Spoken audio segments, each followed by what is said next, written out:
Hello, everyone. Welcome back to the channel. Today, we're diving into one of the greatest novels in American literature, The Great Gatsby by F. Scott Fitzgerald. This book is a masterpiece of themes, characters, and symbolism, set against the backdrop of the Roaring Twenties. As we walk through this story, we'll explore the pursuit of the American dream, the complexities of love, and the consequences of obsession. So, grab a cup of tea or coffee, get comfy, and let's explore the world of Gatsby. Chapter 1. The Narrator. Nick Carraway. Our story begins with Nick Carraway, the book's narrator, reflecting on his past. Nick is a young man from a well-to-do family in the Midwest who moves to Long Island in the summer of 1922.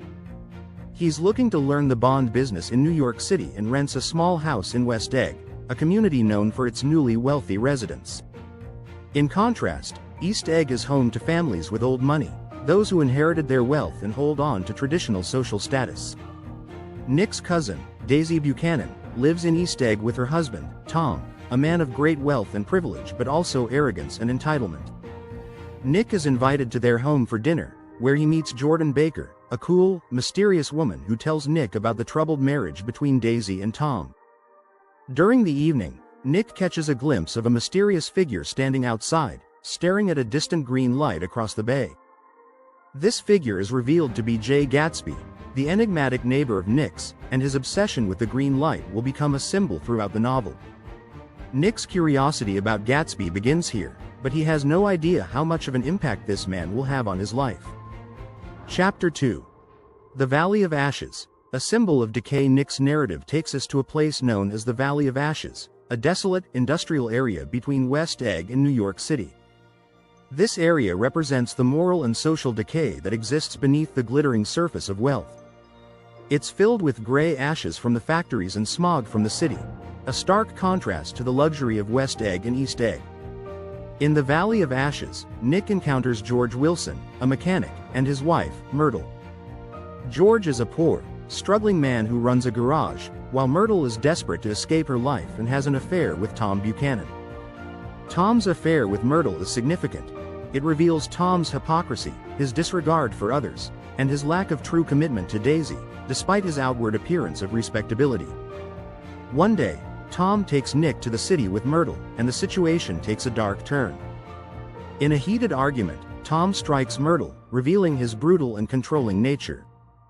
This event introduces a more sinister side of the Buchanans and marks the beginning of the unraveling of the characters' lives. Chapter 3. Gatsby's Party.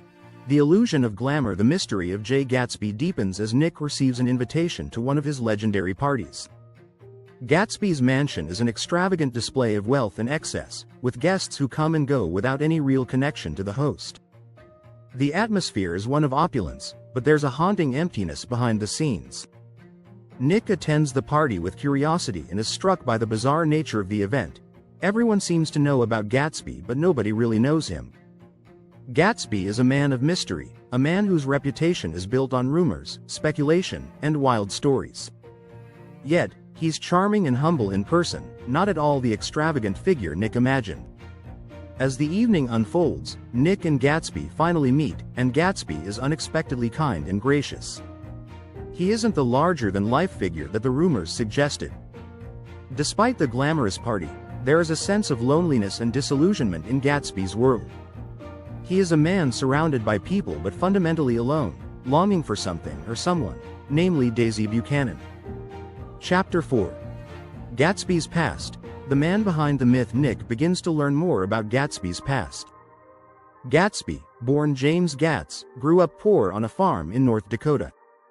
He reinvented himself as Jay Gatsby and went on to achieve wealth and status through questionable means, including connections with organized crime. His wealth, however, was never the goal in itself, it was always a means to an end. Gatsby's sole purpose for amassing his fortune was to win back Daisy, the woman he fell in love with 5 years earlier, before he went off to war. Daisy was from an aristocratic background, and Gatsby, then a young soldier, was not wealthy enough to keep her. When Gatsby returned from the war, he found that Daisy had married Tom Buchanan in his absence, and his obsession with her began. This backstory reveals that Gatsby's pursuit of wealth and status is rooted in a desire to recreate the past, a past that, in reality, may never have been as perfect as he remembers it. Gatsby's dream is not just to win Daisy back, it's to restore an idealized version of a moment in time, to recreate the love they once shared. Chapter 5. The Reunion. A dream reborn. One of the most poignant moments in the novel occurs when Nick arranges a meeting between Gatsby and Daisy. The reunion is tense at first, filled with awkwardness, but soon their emotions resurface. Gatsby's house, his lavish lifestyle, his entire life, everything he's built, is a reflection of his deep love for Daisy. Gatsby shows Daisy his mansion, and she is visibly moved by the extent to which he has transformed his life for her. Gatsby's hope that Daisy will leave Tom and come back to him seems more real than ever in these moments. However, as they reconnect, we see that Daisy is conflicted. Her love for Gatsby is real, but she is also deeply connected to Tom, who represents stability, wealth, and security. She cannot simply erase her past with him. This chapter highlights Gatsby's idealization of Daisy, his inability to see her as a fully realized person. He still sees her as a symbol of perfection, someone who will return to him and fulfill his dreams. But the reality of their relationship begins to fracture here, and it's clear that Gatsby's dream is slipping further away. Chapter 6. Cracks in the illusion. The reality sets in as the summer progresses. The cracks in Gatsby's dream begin to show. Daisy and Tom attend one of Gatsby's lavish parties, and Daisy's discomfort is palpable. She cannot relate to the garishness of Gatsby's new life. It's a world built on wealth that she no longer feels at home in. Gatsby's world, which once seemed like paradise, now feels hollow and artificial. Tom, meanwhile, grows suspicious of Gatsby. He digs deeper into Gatsby's past and discovers that Gatsby's wealth is not legitimate. Gatsby's rise to fortune, built on crime and bootlegging, has no place in Tom's aristocratic, old money world. Tom, feeling threatened, sets out to expose Gatsby's past to Daisy, hoping to remind her of her roots and her commitment to him. Chapter 7. The Confrontation. The dream crashes down. The tension between Gatsby, Daisy, and Tom reaches its climax in Chapter 7.